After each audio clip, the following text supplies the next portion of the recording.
Salam herkese, ben Fəxri Əsadov və yeni videomuza xoş gəldiniz. Bugün arxamızda olan Alfa Romeo Mito ilə bir gün keçirdəcəyik. Bu avtomobili onsuz hər bir neçə aydan bir mənim kanalımda görürsünüz. Amma bu dəfəki video istəyirəm biraz fərqli olsun. Bu əziy hələ də qalıb, Beskrasko ustasına getməlidir. Neçə ayda artıq. Amma bu videomuzu açığı sırf Alfa Romeo Mito'ya bağlamaq istəmirəm. Açığı çoxdandır, hardasa bir il olar bəlkə də sizlə heç söhbətləşmirik. Ona görə də bu videoda biraz dərdləşmək istəyirəm, biraz gedişatdan söhbət eləmək istəyirəm. Ona görə də maşını işə salaq və bu avtomobillə nə eləyəcəyik və nə söhbət eləyəcəyik, başlayaq elə söhbətimizə. Yavaşdan çıxdıq yola. Uşaqlar, açığı yenə videonun əvvəlində qeyd elədiyim kimi bu avtomobillə bağlı çox danışmayacağım. Bu sırf Alfa Romeo Mito ilə bağlı bir video olmayacaq. İstəyirəm biraz söhbətləşək, biraz dərdləşək. Son vaxtlar bəzi qlobal dəyişikliklər eləmişəm öz avtomobillərimlə bağlı. Onları çoxlu soruşanlar olub. İstəyirəm bu videoda hər avtomobildən az-az da olsa söhbət edeyim, planlar haqqında danışım. Bundan savayı da Alfa Romeo'nu niyə götürmüşük və bugün bu videoda Alfa Romeo ilə nə eləyəcək, bunları da istəyirəm sizə yavaş-yavaş izah edeyim. İlk növbədə Alfa'dan başlayası olsaq, Alfa'nın artıq 36 minə yaxın bir kilometr yürüyüşü olub, 35.989. Biz bunu alanda 19 mində idi, artıq 36 minə gəlib çıxıb və 5 mindən bir mən bu avtomobilin yağını dəyişirəm. Düzdür, bəzi yağ brendləri 7 min, 8 min, hətta 10 min sür belə deyənlər olur. Mənə fərqi yoxdur. İstənilən avtomobil mühərrik yağını 5 mindən çox mən sürməməyin tərəfdarıyam. Burada çünki sırf məsələ yağdan getmir. Burada istifadə etdiyimiz benzindən, hava şəraitindən, havanın nə qədər kirli və yaxud təmiz olmasından asılıdır. Ona görə safe mod mənə görə 5000 kilometrdir. Özüm belə istifadə edirəm, sizə də bu formada məsləhət görüm deyim. Məsləhət görmüş olum. Bu dayımız texnoloji xüsusiyyətlərlə dolu olan BYD avtomobili ilə dönə bilməyərək sür də sür, bu qədər sadə sür, yox, gərək bu ancaq Toçkada dayansın. Bəli, ilk action'ımızı yaşadıq, hələ burada wow bir şey yoxdur da, 5 metrə yol getmişəm. Nəysə, sözüm onda yox, avtomobilin bu günləri yağını dəyişəcək, amma nakladkalar, yəni əyləc sisteminin, bu da bu paduşkalar mı deyim, nakladka da, buna hamı nakladka deyir, məni məcbur eləməyin bunun Azərbaycan dilində olan versiyasını tapım. Hoşum, nakladka. Nakladkaları dəyişməliyik, səs gəlir, qırğıra başlayıb. Baxdım, qabaq hissəsi, qabaq nakladkalar vaxtın bitirib, dönəmin bitirib, arxalarda biraz var. Amma mən indi çalışacağım ki, arxa-qabaq da dəyişirsə, set olaraq hamısını dəyişək, içimiz rahat olsun. Nakladkanı hardan tapacaqsınız, açığı mən də bilmirəm. Ona görə də yollanıram hal-hazırda Avtolux'a, çünki bu servis avtomobildir, Avtolux'dan alınıb. Düşünürəm, servis bunu satırsa, bunun ən azından zapçasları da var. Və bundan savayı bu Alfa Romeo Mito'ları mən bank sektorunda da görmüşəm ki, bank işçiləri, yəni bankın maşınıdır bir neçə dənə. Yəni deməli çoxdur bundan şəhərdə. Ən azından bank maşınlarına nakladka lazım olur məncə. Ona görə də nakladka məncə var bu məntiqlə. Nədir, neçəyədir bilmirəm. Gedək maraqlanaq, tapsaq, alaq. Belə, bu avtomobildə standart stop, servis qulluğu. Nakladka dəyişəcək, yağlar dəyişəcək. İndi keçək, həyat necə gedir, işlər necə gedir məsələsinə. Havalar şükür yavaş-yavaş düzəlir. Birinci oradan istəyirəm başlayayım. Havaların düzəlməyi mənim də əhval-ruhiyyəmi qaldırır. Amma bu maşınların hamısının eyni vaxtda demək olar ustada olmağı mənə biraz darıxdırır, mənə biraz sıxır. Açıq desəm darıxıram, yalan deməyim.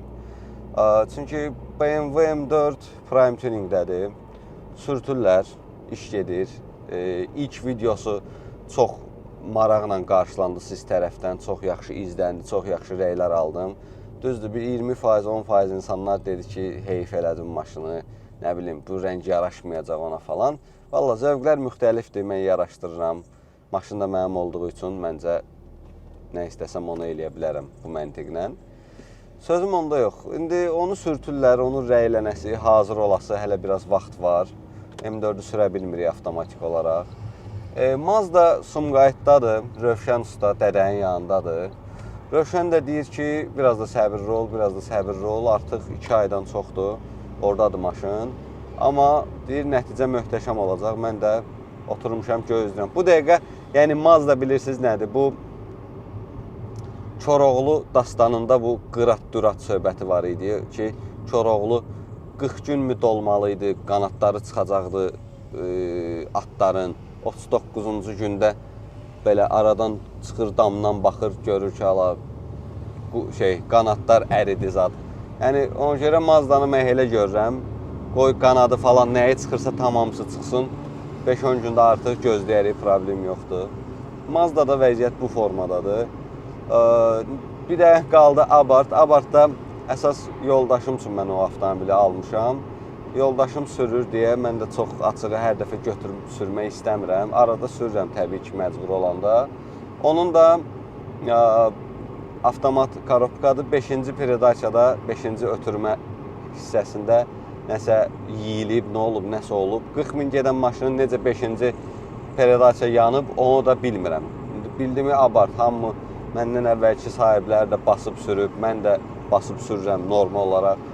Amma 5-in sırazu yanmağı biraz xoşuma gəlmədi. 5-ci Skorusda belə desəm, buksovka gedir. Evil Ferodo yanıb kimi düşün. Amma robot mühərrik olmadığı üçün Ferodo yanıb deyə bilmirik təbii ki. Ona görə də indi onun rem komplektini mi tapmalıyam, yoxsa korobkamı almalıyam, yoxsa 5-ci belə deyim, peredasiyanımı tapmalıyam, biz onun üçün dəyişməliyik. Faktiki hər neynəsək, korobkanın, avtomat korobkanın, filtrin yağını almalıyam, onlar nağdıdır. Yeni korobka da alsam, bu korobkanı da yıxsam, nəsə, yəni o söhbətdə təzə bir action olaraq çıxdı mənim qarşıma. Bu videonu açığı 3-cü gün çəkirəm, yəqin ki, düşünürəm 5-ci gün falan yayımda olar. Bəlkə də heç bir maraqlı olmayacaq bu video, amma bir açot kimi, bir həyat necə davam eləyir, işlərimiz nə formada irəliləyir kimi bir video çəkmək istədim. Ona görə də yəni, söhbət də eləyirəm. Maraqlıdırsa qulaq asın və şərhlərdə də bunu bildirin ki, yəni istəyə çox olsa vaxtaşırı olaraq bu tipli videolar çəkməyə çalışaram. Biraz söhbətləşərəm sizdən. Həm də öz düşünürəm, mənə də biraz yaxşı olar. Yəni, özümü daha xoşbəxt hiss eləyərəm deyə düşünürəm. Dərdləşirəm elə bil sizlə bu dəqiqə. Bundan savayı dünənləri ağlıma bir ideya gəldi. Amma nədir, nə deyil, onlara hələ gəlməmişəm. Biraz götür-qoy eləyim, biraz fikirləşim. Alınsa çox maraqlı bir xəbər olacaq və sizə də maraqlı olacaq deyə düşünürəm. Çünki sizi də maraqlandıracaq bir şey olacaq. Görək, fikirləşirik. Hal-hazırda da gəldik, çıxdıq probkada, dayanmışıq, gözləyirik. Səfərlərdən danışa bilərsiniz ki, Fəxri, M4-lə bir harasa getmək, gəzmək, xaricə falan getmək. Yenə də mən bu viza ala bilmirəm. Şengen vizası bilmirəm, mənlə nə problem yaşayır. Şengen vizası ala bilmirəm. Şengen alsaydım çoxdan planlaşdırırdım ki, M4-lə belə aranjıvı gedək bir Avropa turu eləyək. Amma təəssüflər olsun ki, hələ ki ala bilmirəm. Bəlkə də reallaşar, alınar. Bu işləri bilmək olmur, özünüz də bilirsiniz. Ona görə yəni, bu günə olan xəbər bu formadadır. Belə, bu da robot korobkada, ona görə arada neytralı atıram probkada dayananda boş yerə, orada davleniya yaranmasın. Gözləyək. Probka ilə davam edirik. Bu robot korobka məni bir təhər elədi. Bir təhər elədi deyəndə öyrəşməmişəm. Türkiyədə demək olar 90% bu vaqlar falan hamısı robot korobka iləndir. Normal da sürürlər. Mən öyrəşməmişəm deyə mənə narahat gəlir açığı. Qalan da ki, heç nə. Səhər dururam, baxıram, bəzi lazımlı zapçaslar var BMW içində, Mazda içində. Onlara baxıram, necə ola bilər. Dünənləri Abarthın bu korobka məsələsi ilə bağlı biraz araşdırmalar elədim. Belə də o söhbəti də əvvəl-axır həll eləyəcək. Çünki o avtomobili mən çox sevirəm və şükürlər olsun ki, çox yaxşı vəziyyətdə bir abaddır. Sizə deyim ki, şəhərdə öz, belə deyim, Amerikan eksportu olaraq ilinə görə, probeqinə görə, vəziyyətinə görə, yəni çox yaxşıdır. Tfu-tfu göz dəyməsin. Ona görə onu ancaq baxımını falan eləyib saxlamaq, sürmək lazımdır.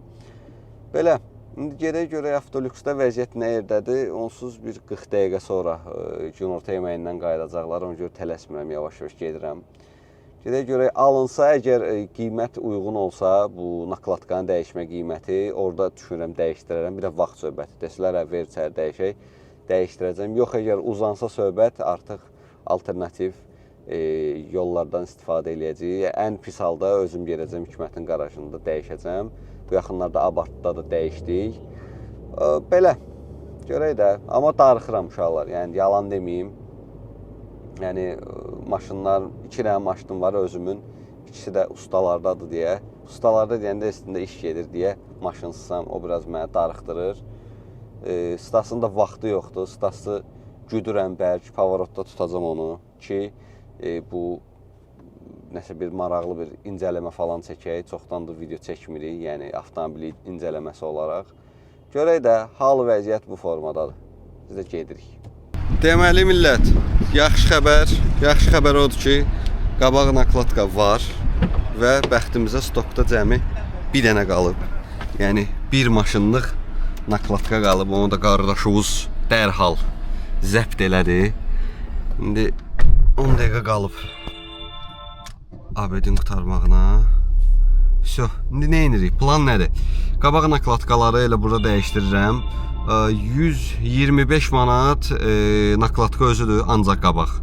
25 manat da dəyişmə haqqıdır, 150 manat. Məncə bu okey, yəni normal qiyməti kimi gəlir mənə və rəsmi servisdə eləyirik bunu. 150 manat nakladka. Bir də alıram, arxa nakladkaya baxdım, gedər hələ. Bir də alıram yağ filtri, hava filtri. Buradan da qaçırıq geririk nanoliba yağını dəyişdirməyə. Heç nə, nakladkanı burada dəyişirlər. Filtrləri özümüzdən götürürük, geririk nanoliba. Filtrlərin də qiyməti 17 manat biridir. 29 manat mı, yoxsa neçə mi də hava filtridir. Məncə bunlar da normaldır, orijinal detaldan söhbət gedir. İtalyansk oldum belədir də. Korobkadan heç xoşlanmıyorum korobkadan. Gedək. İndi baxın, servis burada, servisdən də Avtolüks burada. Keçirik arxa hissəyə, servis tərəfinə. Yaxşı oldu. Nakladka açığı ürəyimcə oldu. Nə mənada ki, mənim Hikmətə getməyim, gəlməyim, özümüz onu bir neçə saata dəyişməyimiz dənsə 25 manada elə rəsmi zəmanətli, məmanətli rahat dəyişək.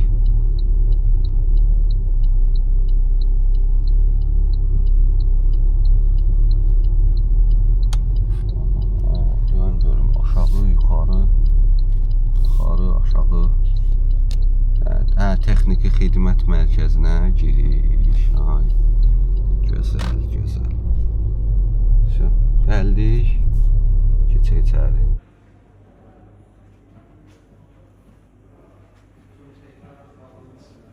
Nəhayət ki, Avtolüksdən çıxdıq, sənədlərimizi götürdük, qabaq nakladkalar dəyişdik, arxaları yox idi. Arxalar da, belə deyim, çox da təcil deyil, hələ gedər.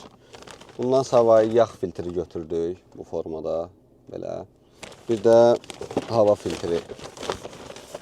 Hava filtri də belə bir şey. Bunları götürdük. İndi gedirik buradan nanoliba, probka düşməmiş. Yağını da dəyişək, olsun paket. Burada da yeri gəlmişkən uşaqlar. Köhnə nakladkalardır. Mən bunu sizə necə göstərim ki, əlim batmasın. Bu kameraya göstərəcəm. Görüm, nətər görünür. Normal düşür. Yəni, naziliyindən məncə özünüz tuta bilirsiniz. Yəni, heç nə qalmamışdı. Dəmirə çıxmışdı. Nakladkanın həqiqətən vaxtı idi. Bunları da açığı pullayacağım. Prosta videoda göstərə bilim deyə dedim ki, göstərim, sonra tullayım. İndi nə edirik? İndi kartamızı qoşuruq. Nanolübə köklənirik. Bir dəqiqə. Nanolüb Express.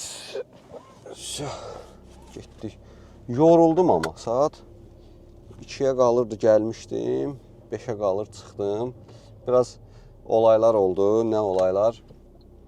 Nakladka bir dənə qalmışdı. Qabaq nakladka. Onu gücü bəla ilə tapdıq, elədik. Bir də gerəkdən nə olar ki? Yuvaydı diyanında ortadan aparasan məni. Bu da buradan dönürmüş. Şimdi mən düzəldim yolumu. Qabaqda da 505. Uşaqlar, vəziyyət belə. Gedək yağını da dəyişək.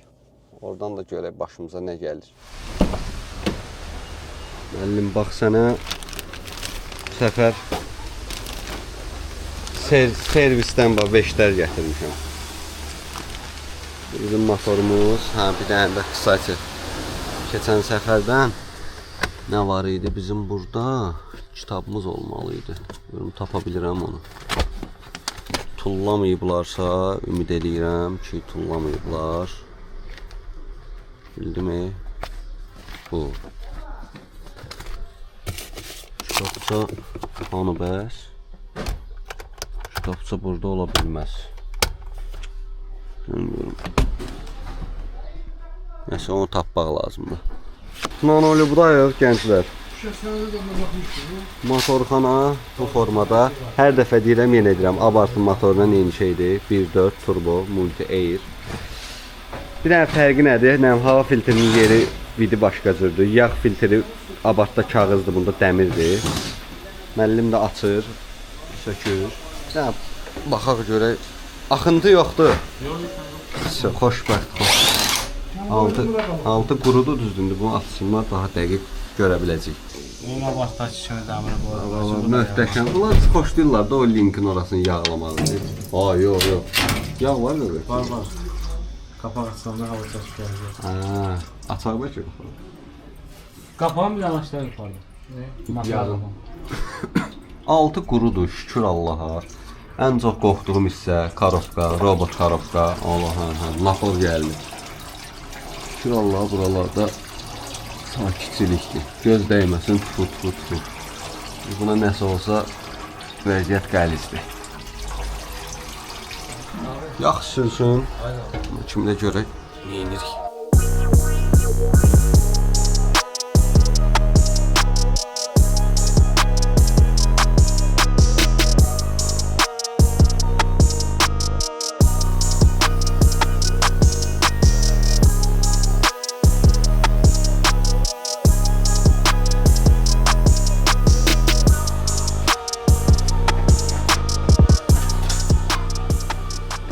Təmiz. Əlim qolum var olsun. Sağ olun. Çox qəşəng.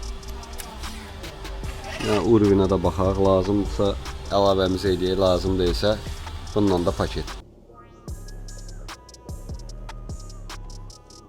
Belə millət, nanolübdən çıxdıq, sağ olsunlar. Yağ qəşəng dəyişdilər, filtrlər təzə. Motorxanan qəşəng yudular, təmizlədilər və bu xidmətlər uşaqlar ancaq fəxriyə aid deyil. Yəni istənilən müştəri gələndə yağ dəyişmə olunur. Yağlar da burada var. Yəni yağ falan gətirmədim özümdən. Filtrlər də adətən olur. Əgər qeyri-adi maşın sürmürsünüzsə, yəqin ki filtri tapılacaq. Yəni onu da qeyd edeyim sizə. Mənə buraxmır. Mən başa düşmədim. Yəni gəlin burada rahat, həm təmiz, rahat işinizi görün. Çayınızı, kofenizi içənə kimi də həll olacaq deyə düşünürəm və hamısında da motorxana təmizliyi xidmətlərin içərisindədir. Və qardaşımız saat neçədir? 18:09. Həftə içi 7-10 dəqiqə işləmiş Bakı küçələrində yola çıxıb evə getməyə çalışır. Bilirəm, normal bir addım deyil, amma variantım yoxdur. Hara kimi oturum. Bu günümüz də belə cavanlar. Yəqin ki, videonu elə burada bağlayacağım. Gedirəm evə. Biraz məncə dərdləşə bildik, biraz söhbətləşə bildik. Tək tərəfli söhbət olsa da sizin kommentlərinizi oxuyaraq bu fikirlərimə cavab alacağımı düşünürəm. Siz də öz fikrinizi bildirin. Darıxma səbəbimi məncə artıq bildiniz. Biraz belə də maşın yoxdursa mən darıxıram da normal olaraq. Ona görə də davam. Bir dənə sevindiyim hal odur ki, havalar nəsə düzəlir. Yavaş-yavaş günəşli havaları biz görə bilirik. Maraqlı günlərdə qabaqdadır. Dəstək olmaq üçün zəhmət olmasa kanala abunə olun, videomuzu bəyənin. Şərhlərdə də oxuyacağam hamısını. Öz ürək sözlərinizi də yaza bilərsiniz. Hələlik sağ olun, salamat qalın.